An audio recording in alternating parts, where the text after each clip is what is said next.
The night was silent over the New Forest. Too silent. Sarah Bennett had been a royal security guard for 11 years. But she had never felt her heart pound like this. The thermal scanner in her hand blinked red. Something was moving through the darkness above the trees. Something that shouldn't be there. It was 2:47 in the morning. Kate, the Princess of Wales, was inside the lodge with her children. They were supposed to be safe here, away from cameras, away from the world. This was their private sanctuary. Hidden deep in the ancient woodland, where oak trees stood like silent witnesses to centuries of history. But tonight, someone was watching. Sarah pressed the alert button on her radio. Her breath made small clouds in the cold air. Unidentified aerial object. North perimeter. Approximately 60 meters out. The response came instantly. Copy that. Hold position. Do not engage yet. She could hear it now. A faint buzzing sound, like an angry wasp, amplified 100 times. The drone hovered just beyond the tree line, its small lights blinking against the starless sky. Sarah's training told her to stay calm. Her instincts told her something was very wrong. This wasn't the first time. 3 weeks ago, another drone had appeared during the children's afternoon walk. 2 weeks before that, one had circled the property at dawn. Each time, security had scrambled. Each time, the drone vanished before they could trace it. But this time felt different. This time, it wasn't leaving. If you want to know what happens next and how the royal family protects their most precious moments, I'm sure you're subscribed. This story gets more intense than you can imagine. Sarah moved quietly along the stone wall that surrounded the property. Her boots made no sound on the wet grass. She had worked protection details for presidents, diplomats, and celebrities. But guarding the future Queen of England and her children carried a weight that pressed on her shoulders every single day. The lodge itself sat nestled between ancient trees. A beautiful stone building that looked like something from a storybook. Ivy climbed its walls. Smoke rose gently from the chimney. Inside, the family slept, unaware that danger circled overhead. Prince William had personally requested the enhanced security measures 6 months ago. He knew what his mother, Princess Diana, had faced. The invasions of privacy, the relentless pursuit, the cameras that never stopped. He would not let history repeat itself. He would not let his wife and children live in fear. That's why Sarah was here. That's why an entire team of highly trained guards surrounded this property 24 hours a day. That's why new technology had been installed just last month. Technology that was about to be tested for the very first time. The drone dipped lower. It was definitely trying to get a better angle toward the lodge windows. Sarah's radio crackled again. We have confirmation. It's a commercial-grade drone with a high-resolution camera. Checking for override capability now. Her jaw tightened. Someone out there wanted pictures. Or worse. In an age where a single photograph could sell for hundreds of thousands of pounds, the privacy of the royal family had become a prize worth any risk. She looked up at the bedroom windows. Behind those walls, 3 children dreamed peacefully. Their mother slept nearby, probably exhausted from another day of royal duties and trying to give her kids a normal childhood. They deserved peace. They deserved safety. The drone moved closer, and Sarah knew that in the next few minutes, everything was about to change. Inside the security command center, Marcus Chen stared at 4 monitors simultaneously. His fingers moved across the keyboard with practiced speed. 20 years in military intelligence had prepared him for moments like this. I've got the signal, he said into his headset. It's transmitting. Someone's watching the feed right now. The supervisor, James Hartley, leaned over his shoulder. James had served in the British Royal Marines before joining Royal Protection. His face was lined with scars and experience. Can you trace it? Working on it. Axe's eyes. Marcus's eyes never left the screen. Whoever's piloting this knows what they're doing. They're bouncing the signal through multiple servers. Outside, Sarah kept her eyes on the drone. It had moved to within 40 meters now, hovering near a large oak tree. Its camera rotated slowly, scanning the lodge from different angles. She thought about the children sleeping inside. Prince George, who loved dinosaurs and airplanes, Princess Charlotte, who had her mother's smile and her father's determination, little Prince Louis, who could light up a room with his laugh. They were just kids. They didn't ask to be born into this life. They didn't choose to have their every moment hunted by cameras and curious eyes. Sarah. Stand by. James's voice came through her earpiece. We're initiating the countermeasure protocol. This was it. The system Prince William had approved after the last incident. Technology so advanced that only a handful of royal properties had it. A defense system designed not to destroy, but to capture. Marcus typed a final command. Activating signal jammer in 3, 2, 1. For a moment, nothing happened. The drone continued its slow circle. Then, suddenly it jerked in the air. Its lights flickered. The steady buzzing sound changed pitch, becoming erratic and confused. It's working, Marcus said, his voice tight with focus. The jammer's disrupting the control signal. Now deploying the net drone. From a concealed position on the lodge's roof, a panel slid open. A larger drone emerged, moving with mechanical precision. This one was different. It carried beneath it a weighted net made of ultra-strong polymer fibers. Technology borrowed from counterterrorism units. Adapted for protecting a family, Sarah watched as the security drone approached the intruder. It moved like a predator stalking prey. Silent, calculated, inevitable. The unauthorized drone tried to escape. Its motors whined as it attempted to climb higher, to break free from the jamming signal. But it was too late. The security drone positioned itself directly above. Then, with a swift mechanical motion, it released the net. The weighted edges spread wide as it fell. The net enveloped the unauthorized drone completely, its fibers wrapping around the propellers. The buzzing stopped. The intruder began to fall, caught securely in the net, lowered gently to the ground by the security drone. Target secured, James said calmly. Ground team, move in for recovery. Sarah was already running. 2 other guards emerged from different positions, converging on the landing site. They moved with military precision, scanning the surrounding forest for any additional threats. The drone lay tangled in the net like a trapped insect. Sarah knelt beside it, pulling on protective gloves. This was evidence now. Every fingerprint, every serial number, every piece of data mattered. We've got it, she reported. Bringing it in for analysis, Marcus was already diving into the drone's internal systems, remotely accessing what he could before it was brought inside. High-end camera. Memory card is still intact. This thing's been recording for at least 20 minutes before we detected it. James's expression darkened.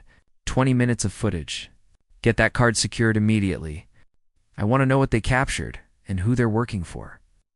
Back in the command center, screens showed the thermal imaging of the surrounding forest. No other movement? No vehicles on the nearby roads. Whoever had piloted the drone was either very far away or very well hidden. Sarah carried the captured drone inside, handling it like the threat it was. In the processing room, Marcus was already setting up the forensic equipment. Every piece of this drone would be analyzed. Every component traced. Every digital footprint followed. Look at this, Marcus said, pointing to markings on the drone's body. Serial number's been filed off. This is professional. Not some amateur trying to make quick money from a photograph. James stood with his arms crossed, his mind working through the implications. If this is professional, then someone paid good money for this operation. Someone who wants access to the princess and her children badly enough to risk serious criminal charges. The weight of that reality settled over the room. This wasn't just about privacy anymore. This was about safety. About the very real danger that came with being one of the most photographed families in the world. And somewhere out there, someone was waiting for footage that would never come. Someone who had just learned that the Wales family's new home had teeth. Prince William stood in the command center at 6:30 in the morning, still wearing the casual clothes he'd thrown on when the call came. His face was calm, but his eyes told a different story. This was personal. This was his family. Show me, he said quietly. Marcus pulled up the footage recovered from the drone's memory card. The screens filled with infrared images of the lodge. Window after window. Angle after angle. Someone had been mapping the entire property, learning the layout, studying every entrance and exit. They weren't after a photograph, James said. This is reconnaissance. This is someone planning something bigger. William's jaw tightened. He had known this day might come.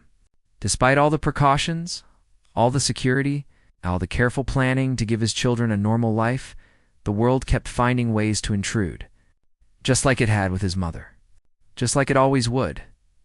But he was not his mother. He had resources she never had. He had authority she was never given, and he had learned from every mistake that had cost her peace, privacy, and ultimately her life.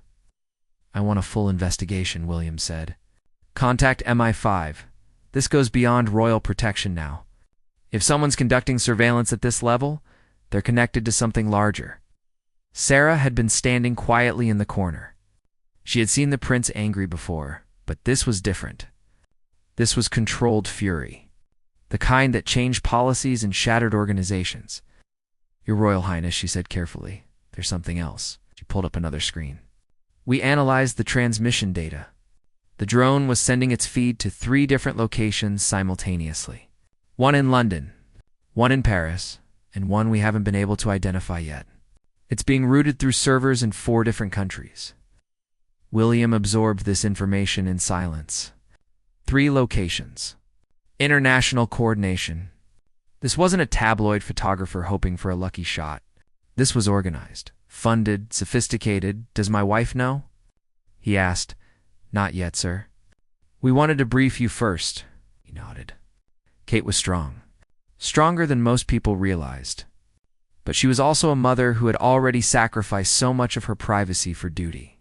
She deserved to sleep peacefully for a few more hours. Before learning that their sanctuary had been violated, Marcus's computer beeped. Sir, I've got something. The drone itself is registered to a shell company in Eastern Europe. But the components, they've been traced to purchases made in 3 different countries. Someone assembled this specifically for this mission.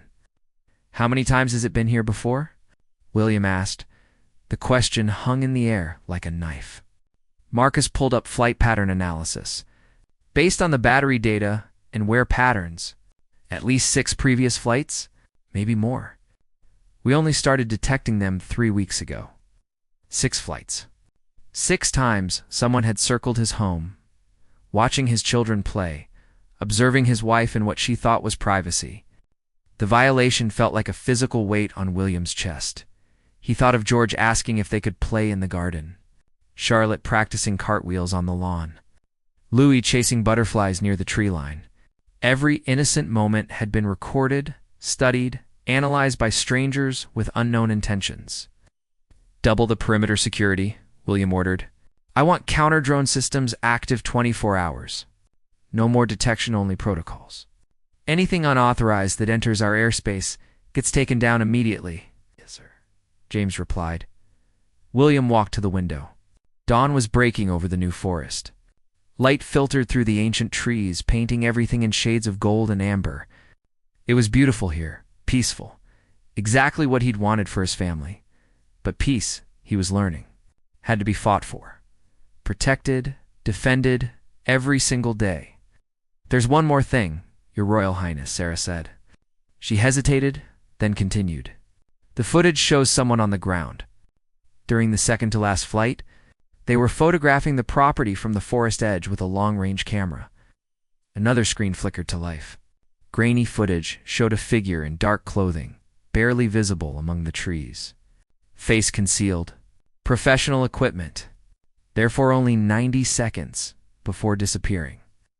They're not just watching from the air, Sarah said. They've been on the ground too.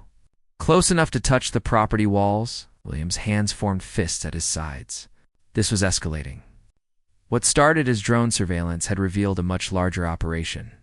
People on the ground. International coordination. Multiple surveillance points. This was the kind of operation intelligence agencies ran. The kind of thing he'd been briefed about as threats to national security. Except now. The target was his 6-year-old daughter, picking flowers in her own garden. I want a team meeting in 2 hours, William said. Royal protection, MI5, counterterrorism advisors, and privacy law specialists. We're not just defending against this anymore. We're going on the offensive. James straightened. He'd waited years to hear those words. Yes, sir. It's time. And James, William added, his voice quiet but firm, find out who's behind this. I don't care how deep you have to dig or how many resources it takes. Someone thinks they can hunt my family for sport. I want them to learn they're wrong. Outside, the sun rose higher. Inside the lodge, Kate woke to the sound of birds singing. She smiled, thinking it would be a beautiful day to have breakfast in the garden with the children. She didn't know yet that beneath that beauty, a war had just been declared. Kate found William in his office at 7 in the morning. He was on the phone, speaking in the clipped, formal tone he used for serious matters. She knew that tone. She'd heard it after security threats before. After the incidents with George at school. After the photographs of Charlotte had appeared on websites. They'd spent months trying to shut down. He saw her and ended the call. I'll call you back in 10 minutes. She closed the door behind her. For a moment, they just looked at each other. 13 years of marriage had taught them to communicate without words. She could read the tension in his shoulders, the protective fire in his eyes. Tell me, she said simply. He told her everything. The drone, the surveillance, the international connections, the person on the ground, 6 previous flights they hadn't known about. As he spoke, Kate walked to the window, looking out at the garden where her children would soon want to play. When William finished, silence filled the room. Kate's reflection in the window showed a face that had learned to hide fear behind composure. She'd been doing it since the day their engagement was announced, since the moment her private life became public property. Are the children safe? She asked. Yes. We've tripled security. New systems are being installed today. Nothing will get close to them again. She turned to face him. But they'll try. They always do. And one day, our children will be old enough to understand that they're being hunted. That there are people out there who see them as commodities, not children. William crossed the room and took her hands. I won't let what happened to my mother happen to you. Or to them. I have the power to stop this now. I'm using it. Kate squeezed his hands. She thought about Diana. About the photographs of her fighting for privacy. Being chased, being treated like an animal to be tracked. Kate had studied those years carefully when she was deciding whether to marry into this life. She'd known what she was accepting, but knowing it and living it were different things. What do you need from me? She asked. Just keep being their mother. Keep giving them normal moments. I'll handle the rest. She almost smiled. Normal moments. While surrounded by armed guards and anti-drone technology, as normal as we can make them. Later that morning, Kate sat with the children in the breakfast room. George was explaining his latest school project. Charlotte was drawing a picture of a horse. Louis was more interested in making his toast into funny shapes than eating it. They looked so innocent. So unaware that just hours ago, their home had been under siege, that their privacy had been violated by people they'd never met, that their father was, at this very moment, working with intelligence agencies to hunt down those responsible. Mummy, can we play outside today? Charlotte asked, looking up from her drawing. Kate felt her heart clench. The garden was their favorite place. Wide open spaces to run, trees to climb, flowers to pick. Yesterday, she would have said yes without thinking. Of course, darling, she said, keeping her voice light. Right after breakfast? But when they did go outside, Kate noticed the changes. More guards positioned around the perimeter. New equipment on the roof. Sarah standing closer than usual. The children didn't notice. They ran and laughed and played just like always. Kate sat on the garden bench, watching them. She wondered how Diana had done this. How she'd maintained any sense of normalcy while knowing the world was always watching. Always judging. Always hunting for the next photograph. The next scandal. The next invasion. Sarah approached quietly. Ma'am, Prince William asked me to assure you that we have everything under control. I know you do, Kate replied. That's not what worries me. What does worry you, if I may ask? Kate watched Charlotte helping Louis climb a small tree. That one day, no matter how good the security is, my children will realize they're living in a beautiful prison. That their normal childhood is actually an elaborate performance, maintained by dozens of people working every hour to protect them from the world's curiosity. Sarah was quiet for a moment. With respect, ma'am, I've been doing this for 11 years. I've protected many families. Your children are different. They're happy. They laugh. They play. Yes, there are guards. Yes, there are protocols. But when Prince Louis hugs you, he's not thinking about any of that. He's just hugging his mum. Kate felt tears prick her eyes. Thank you, Sarah. We won't let anyone hurt them, ma'am. Not physically, and not by stealing their childhood. That's a promise. Inside the command center, Marcus had been working non-stop for 12 hours. His eyes were red from staring at screens, but he couldn't stop. Not when he was this close. James, come look at this. The surveillance footage from the drone had led them to examine other data. Traffic cameras from the roads near the property. Satellite imagery. Cell phone tower records. Piece by piece, they were building a picture of the operation. There, Marcus pointed to a screen. A van parked in this location during 4 of the 6 drone flights. Same van, different license plates each time. Can you identify the occupants? Working on it. But there's more. The cell tower picked up 3 phones in that area during each flight. All burner phones. But they all pinged the same tower in London within 2 hours after each surveillance run. James leaned in closer. They're reporting to someone in London. Someone coordinating this. That's what I think. And if we can identify that location in London, we can find out who's funding this operation. The pieces were coming together. But the picture they formed was darker than anyone had expected. This wasn't about selling photographs to tabloids. This level of coordination, this kind of funding, suggested something more sinister. Get MI5 on the line, James said. This is bigger than royal protection now. This is a security threat to the realm. And somewhere in London, in an office with a view of the Thames, someone checked their phone and frowned. The feed from the New Forest had gone dark hours ago. No updates. No footage. No response from the team. Something had gone wrong. And that meant everything was about to change. The MI5 briefing room was cold and sterile. William sat at the head of the table, flanked by James and 3 agents he'd never met before.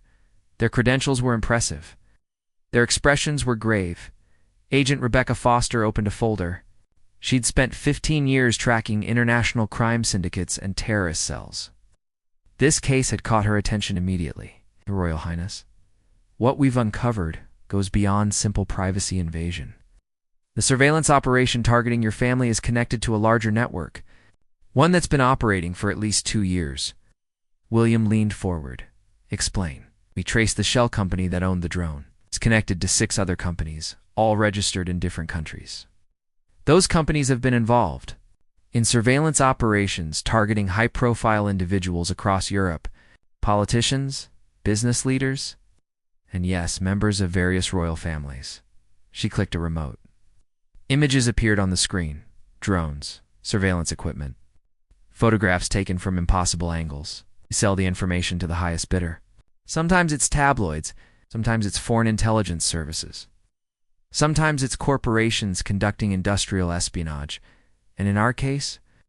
William asked, though he already suspected the answer.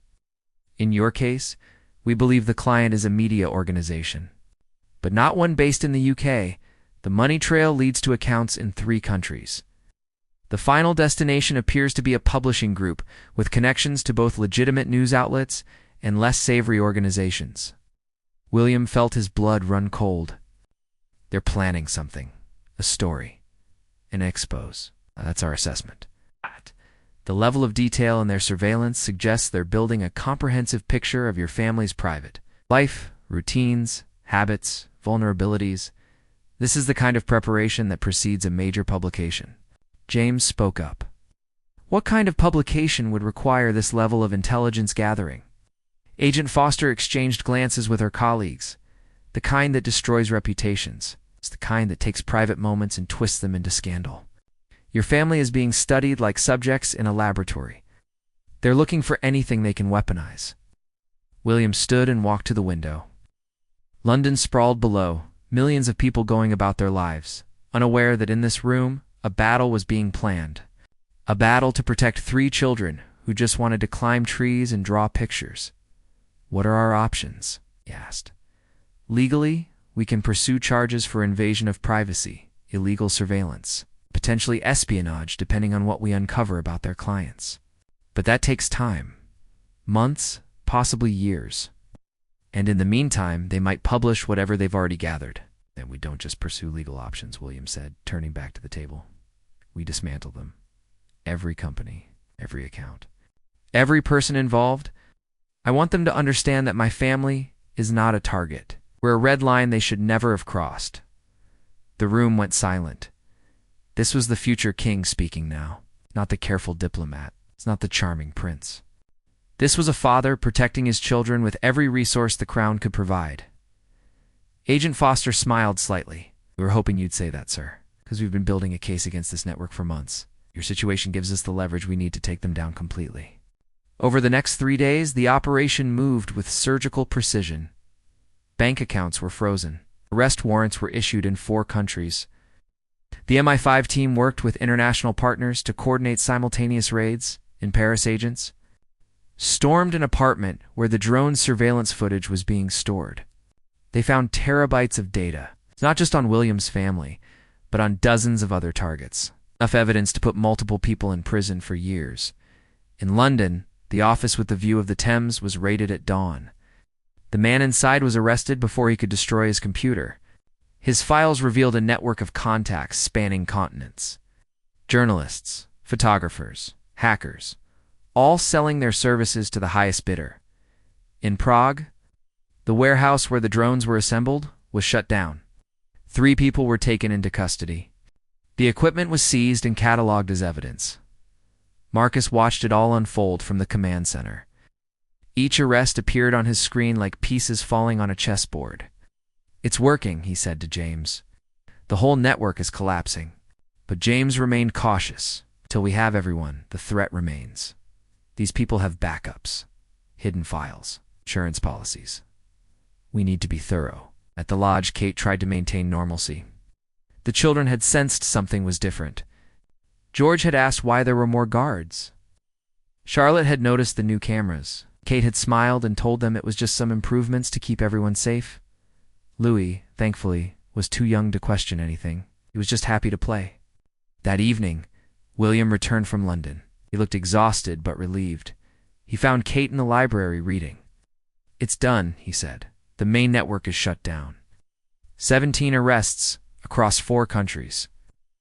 Enough evidence to prosecute them all. Kate closed her book, and the footage they had of us. Secured, all of it. It will be used as evidence, then destroyed. None of it will ever be published. She stood and embraced him.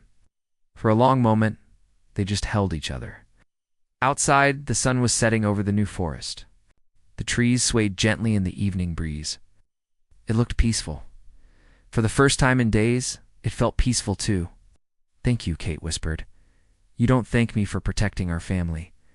It's what I do. It's what I'll always do. She pulled back to look at him.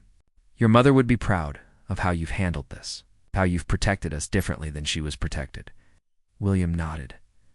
Diana's legacy lived in every decision he made, every protocol he implemented, every time he chose his family's safety over public perception. She taught me what not to do, he said. Sometimes that's the most valuable lesson. That night, the 3 children slept peacefully in their beds. George dreamed of dinosaurs. Charlotte dreamed of horses. Louis dreamed of whatever mysterious things toddlers dream about. And for the first time in weeks, their parents slept peacefully too, knowing that the people who had hunted them were now in custody, that the network that had terrorized their privacy had been dismantled. But security never sleeps. Outside, Sarah walked her patrol route. Marcus monitored the screens. The new defense systems hummed quietly on the roof, because they all knew the truth. This battle was won. But the war for privacy, for normalcy, wait, for the right to raise children without the world watching every moment, that war would never truly end. Not for this family, not for any royal family. It was the price of the crown, the cost of duty. But William had proven something important. He had shown that the price didn't have to include his children's childhood. That duty could coexist with protection. That being future king didn't mean surrendering to those who saw his family as prey. He had drawn a line. Everyone now knew what happened to those who crossed it. 3 months later, the new forest lodge had changed in ways both visible and invisible. The new security systems had become part of the landscape. The children barely noticed them anymore. To George, the additional cameras were just part of the house, like the old stone walls and the ivy that climbed them. To Charlotte, the guards were familiar faces, people who smiled at her drawings and complimented her cartwheels. To Louis, everything was still an adventure waiting to happen. But Kate noticed.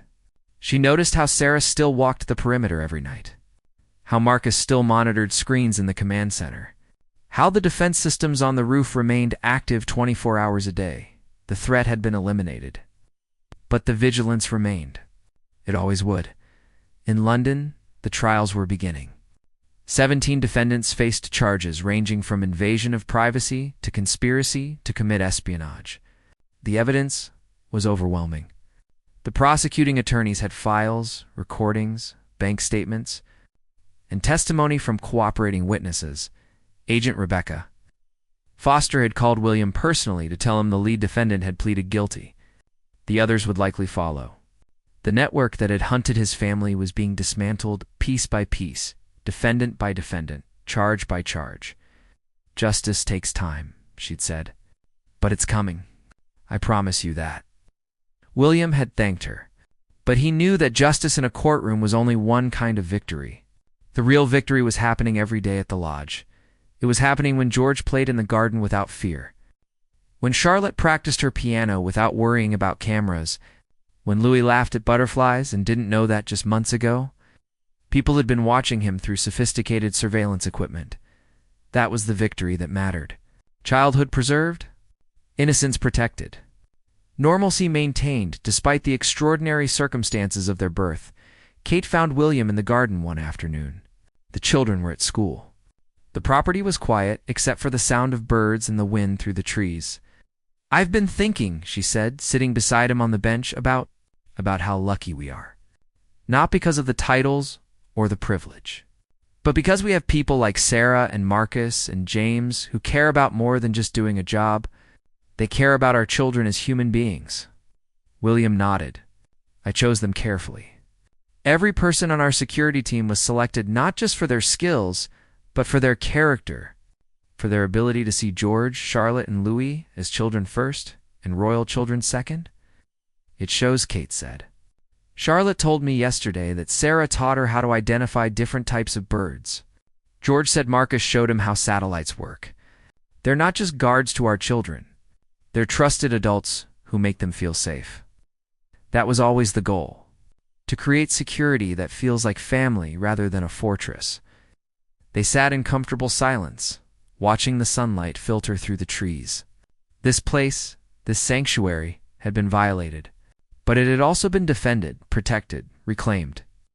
Do you think it will happen again? Kate asked. Not necessarily drones, but something else. Some other way people will try to invade our privacy. Probably, William said honestly. As long as there's public interest in our lives, there will be people trying to exploit it. But now they know the cost. They know we won't just accept it. We'll fight back. Kate smiled. Your mother would love knowing that you're protecting your children in ways she was never protected. Every decision I make is informed by her experience, the mistakes that were made, the failures of security, the prioritization of public relations over personal safety. I learned from all of it. Sarah approached from the house, her expression neutral but purposeful. Your Royal Highnesses, the children's school has called. They're ready for pickup. William checked his watch. Already? Time moves fast. As they walked to the car, Kate thought about how different their lives were from most families. Most parents didn't have security teams.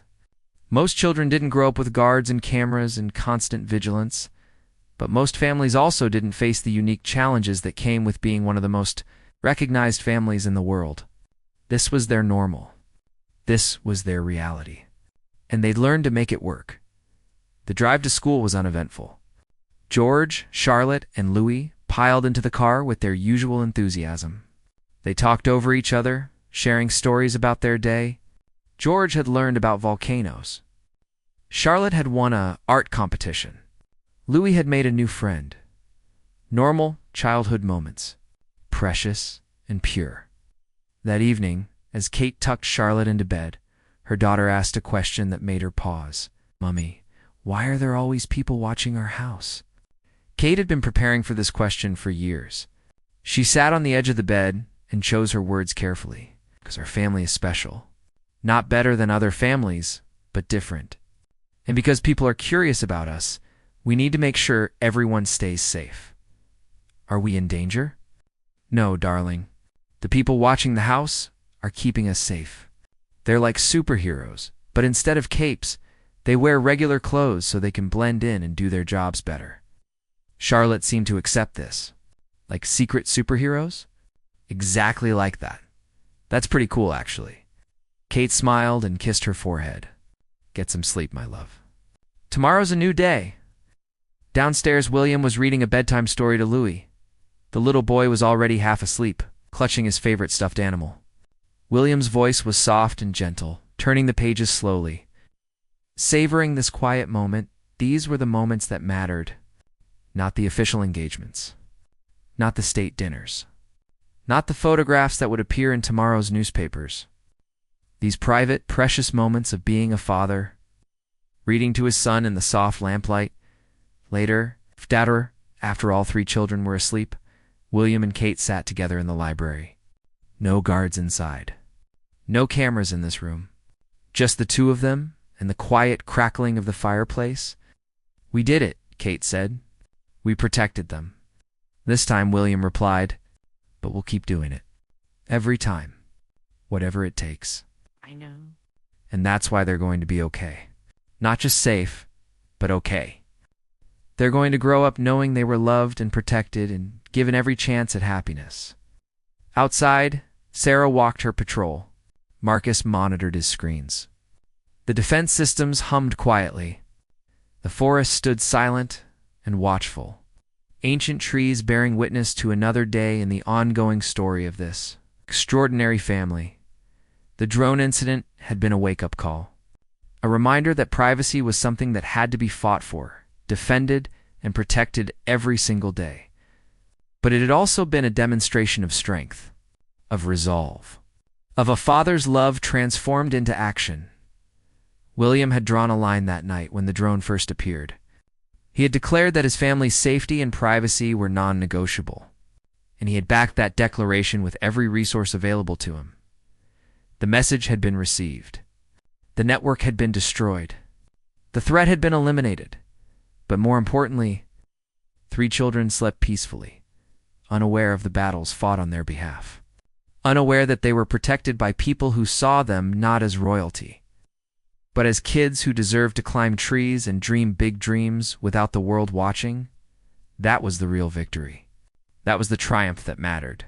And as the new forest settled into night, the ancient trees stood guard over the lodge, silent witnesses to a family that had learned to balance duty with love, responsibility with childhood. In public service with fierce protection of what mattered most, the crown would pass to William someday. The duties would grow heavier. The responsibilities would multiply. But he had proven something essential that night when the drone was captured. He had proven that being a future king didn't mean sacrificing his role as a father, that protecting the monarchy didn't require sacrificing the people within it. That tradition and progress could coexist, and when George, Charlotte, and Louis grew up, they would know they had been raised by parents who fought for their right to be children, who valued their happiness over public perception, who loved them fiercely and protected them completely. That legacy, more than any crown or title, was what William and Kate passed to the next generation. The story of the drone that night had become legend among the security teams. The night the new systems were tested, the night the line was drawn, the night the Wales family declared they would not be hunted, and somewhere in a prison cell, a man who had thought himself untouchable learned what happened when you underestimated a father's love and a future king's resolve. The New Forest was silent now, the lodge peaceful, the children dreaming, and tomorrow would bring new challenges, new moments, new chances to protect and love and raise 3 remarkable children in the most extraordinary circumstances. But tonight, there was only peace, hard-won, fiercely protected, absolutely deserved, and in that peace, a family slept soundly, knowing they were safe.